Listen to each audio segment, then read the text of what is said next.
Chào các bạn, ngày nay mình nhận được chiếc MacBook Pro 15 inch 2019. Thì chiếc này của anh nhắn, anh gửi qua cho mình, anh ấy báo tình trạng là chết ổ cứng nhé các bạn nhé. Thì bây giờ mình sẽ tiến hành mở ra để mình kiểm tra nhé các bạn nhé. Lúc này anh ấy cầm qua thì mình cũng có xem qua là máy cũng có hiện tượng sửa qua rồi các bạn ạ. Thì bây giờ mình sẽ mở ra để mình tiến hành kiểm tra chi tiết cho các bạn nhé.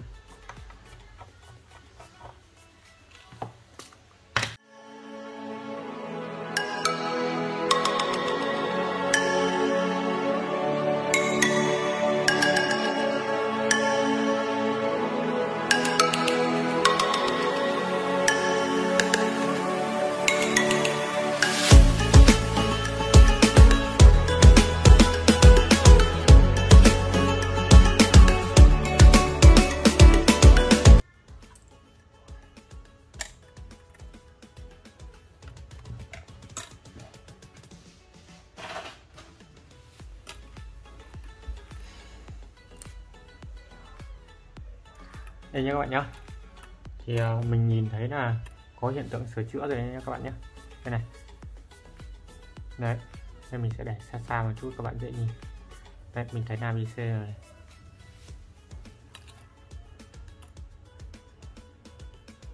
Rồi.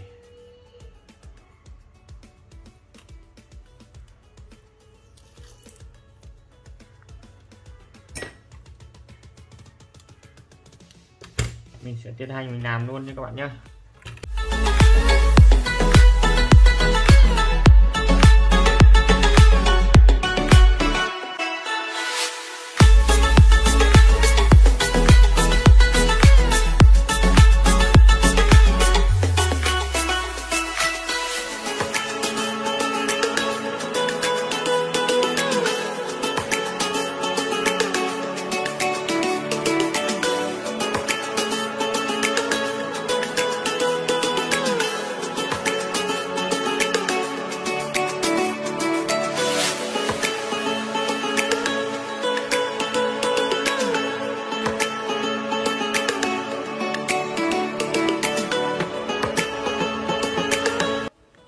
Ở đoạn này là một người thợ cũ nào đó người ta làm, nhưng mà người ta làm hỏng các bạn ạ. Người ta bị làm hỏng nên mới dẫn đến tình trạng là bị bay tụ và mất hết chân IC như này, nên là người ta đã bỏ. Thế bây giờ mình sẽ tiến hành khắc phục lại nhé các bạn nhé.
bạn nhé.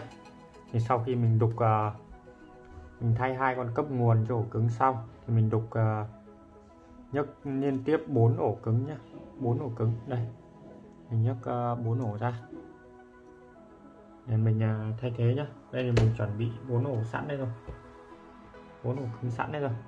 Bây giờ mình sẽ tiến hành mình đóng vào nhé các bạn nhé. Nên mình sẽ đưa kính hiển vi cho các bạn cùng nhìn nhé.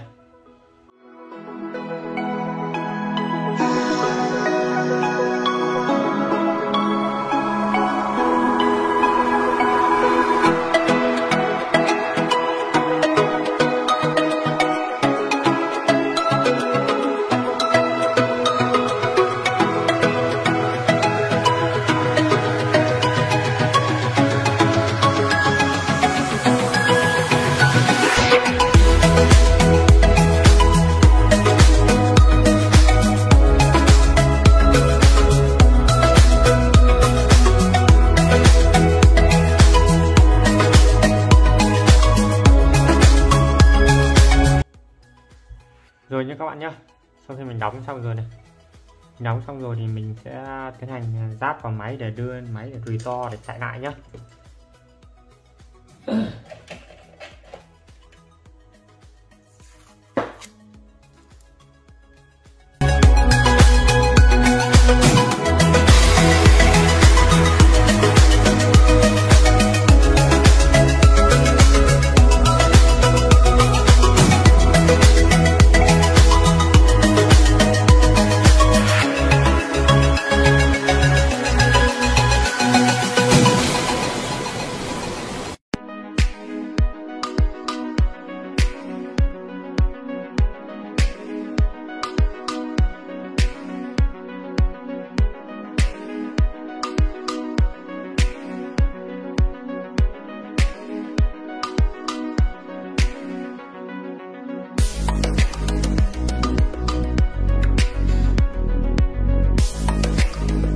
Rồi nhé các bạn nhé, thì sau khi mình chạy phần mềm xong thì việc còn lại là restore xong, việc còn lại là bây giờ mình vào mình restore lại cái ổ mà mình vừa thay nhé các bạn nhé.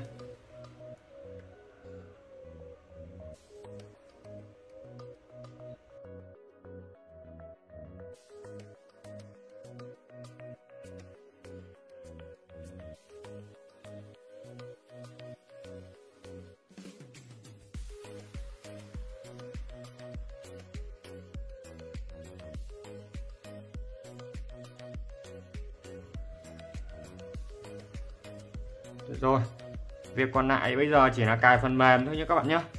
Thì có thể là mình sẽ dừng clip tại đây để rút ngắn cái thời gian cho các bạn xem clip đỡ mất thời gian, thì mình sẽ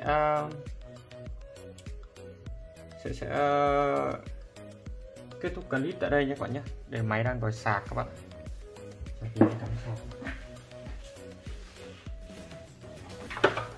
Mình cắm sạc vào để cho máy nó cài đặt nhé.